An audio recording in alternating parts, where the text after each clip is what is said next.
Selamat siang pemirsa, kabar bahagia dan optimistis seputar ekonomi nasional telah kami racik untuk menemani rehat Anda dalam program Kilas Nusantara Siang bersama saya Helmut Timothy.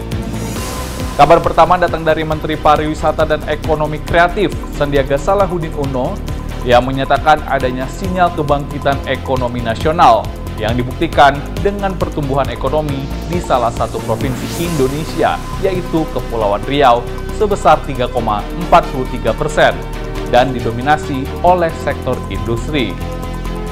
Tidak hanya sektor industri saja yang mampu meningkatkan perekonomian nasional, tetapi juga hasil hortikultura Indonesia yang berpotensi besar untuk diekspor ke berbagai negara di dunia, seperti yang disampaikan oleh Wakil Presiden Ma'ruf Amin.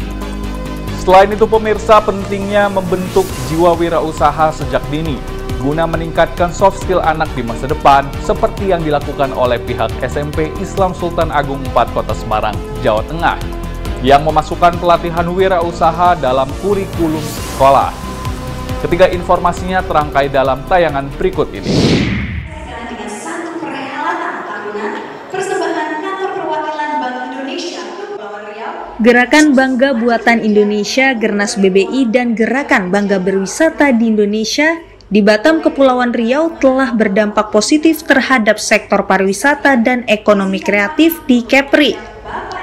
Namun, pariwisata dan ekonomi kreatif di Kepulauan Riau ini masih perlu didorong karena pertumbuhan ekonomi sebesar 3,43% di Kepri didongkrak oleh sektor industri. Oleh karena itu, Menteri Pariwisata dan Ekonomi Kreatif Sandiaga Uno saat menghadiri pembukaan Gernas BBI di Batam, Kepulauan Riau, Rabu 30 Maret, mengungkapkan pihaknya melihat peluang ekspor pada sektor ekonomi kreatif, baik di Batam maupun di kabupaten lain dalam rangka akan dibukanya kembali pintu gerbang border Indonesia.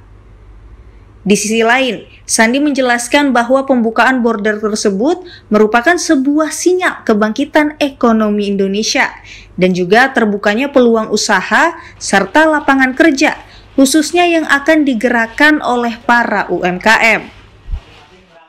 Arahan dari Bapak Presiden Joko Widodo, kita harus mulai menyiapkan tata ekonomi baru kita. Bagaimana kita bisa memastikan pemerintah itu hadir dengan kebijakan yang tepat sasaran, tepat manfaat, dan tepat waktu. Jangan langsung melakukan regulasi-regulasi, tapi pantau dengan baik bagaimana dampaknya terbukanya border. Menparekraf menambahkan berbagai dampak dari terbukanya border ini harus diberikan solusi, serta dengan gerak cepat dan lugas diyakini dapat membangkitkan kembali sektor yang dalam 2 tahun terakhir mengalami kesulitan. Dari Batam, Kepulauan Riau, Putri Hanifah Rijalul Fikri, Kantor Berita Antara mewartakan. Bismillahirrahmanirrahim. Saya nyatakan panen perdana pisang Cavendish. Wakil Presiden Ma'ruf Amin pada 30 Maret mengikuti rangkaian panen perdana pisang Cavendish di Desa Pulung, Kabupaten Ponorogo, Jawa Timur. Panen raya di kebun pisang seluas 2,5 hektar tersebut merupakan rangkaian program pengembangan hortikultura berorientasi ekspor, di mana warga setempat telah mengembangkan pisang jenis tersebut sejak pertengahan tahun 2016. Sebagai hasil program kemitraan antara masyarakat, petani dengan sejumlah pihak termasuk mitra perbankan. Dalam sambutannya, Wapres mengatakan Indonesia memiliki beragam jenis buah-buahan yang berpeluang ekspor besar di pasar tersebut, utamanya pisang Cavendish yang pasarnya masih 1%, sehingga masih terbuka lebar karena mampu menghasilkan keuntungan yang tinggi dengan biaya tanam yang terbilang cukup minim.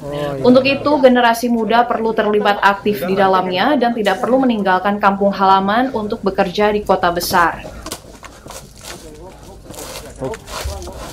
Jadi kita ingin justru di dalam mengembangkan para petani, mendorong masyarakat untuk tinggal tetap di desa karena ada daya tarik ya dalam pengembangan pertanian.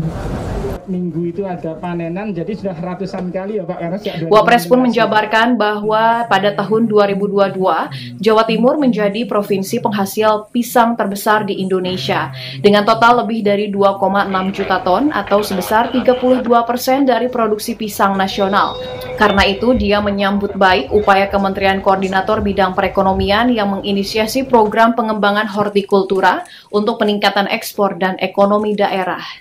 Dari Ponorogo, Jawa Timur, Indu Dwi Kartiko, Kantor Berita Antara, mewartakan. Alhamdulillah.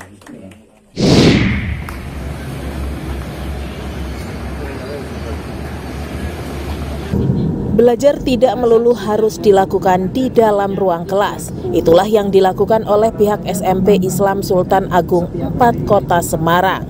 Pembelajaran di luar ruang kelas ini dilakukan pihak sekolah dalam program kewirausahaan budidaya ikan lele kepada siswa dan siswi kelas 1 dan 2 Rabu 30 Maret. Dalam program kewirausahaan ini, para siswa diberikan pelatihan budidaya ikan lele secara sederhana, mulai dari bagaimana memilih bibit lele yang baik, pemilihan air dan kolam hingga pemilihan pakan bagi ikan lele. Bagi pihak sekolah, pembekalan kewirausahaan yang dimasukkan dalam kurikulum pembelajaran ini merupakan salah satu upaya menanamkan jiwa wirausaha kepada siswa sejak dini. Dengan ini pihak sekolah berharap para siswa ke depan mampu merintis usaha dalam budidaya perikanan tanpa harus tergantung oleh bidang pekerjaan yang sudah ada. Di samping itu kita memberikan bekal kepada anak supaya punya jiwa entrepreneurship, ya, punya jiwa kewirausahaan juga. Dengan jiwa kewirausahaan nanti anak-anak itu meskipun mungkin mereka awalnya belum merasa butuh, tapi nanti ke depan ketika keterampilannya sudah kita biasakan kepada mereka, setiap harinya kita kontrol, mereka akan punya ilmunya, nanti ke depan mereka akan bisa melakukan sendiri. Apalagi di masa pandemi, mereka dituntut harus banyak di rumah. Dengan bisa budidaya lele, mereka akan menggunakan waktu menjadi waktu yang berguna, waktu yang bermanfaat, jadi ada hasilnya. Harapan kami seperti itu. Proses pembelajaran dengan model seperti ini sangat menyenangkan bagi siswa karena dari teori mereka bisa langsung melakukan praktek dan ilmu yang didapat nantinya bisa diterapkan di rumah. Kayak ada pengalaman baru, soalnya di rumah peliharanya bebek doang, nggak lele. Ntar kalau bisa ngomong ayah, tembas lele, budidaya lele di rumah. Sebagian sekolah di Kota Semarang saat ini telah memasukkan program kewirausahaan dalam kurikulum pembelajaran. Program ini merupakan salah satu upaya untuk menunjang penyusunan kurikulum merdeka, di mana proses pembelajaran di sekolah tidak hanya dilakukan di dalam ruang kelas, melainkan juga akan diisi praktek di luar kelas dengan belajar kepada para wirausahawan. Dari Semarang, Jawa Tengah, Suryo Wicaksono, Kantor Berita Antara, mewartakan. Pemirsa, berita dari Semarang, Jawa Tengah tadi kiranya dapat menambah inspirasi Anda sebagai orang tua untuk membantu tumbuh kembang anak Anda dalam meningkatkan jiwa wirausaha. Selain itu, pemirsa, tingkatkan terus informasi Anda baik dari dalam maupun luar negeri. Caranya cukup mudah, yaitu dengan hanya membuka website antaranews.com, saksikan melalui kanal YouTube Antara TV Indonesia dan saluran UCTV. Kami akan kembali dalam program Kilas Nusantara sore pukul 17 waktu Indonesia Barat bersama rekan saya Swanti. Terima kasih dan selamat melanjutkan aktivitas Anda.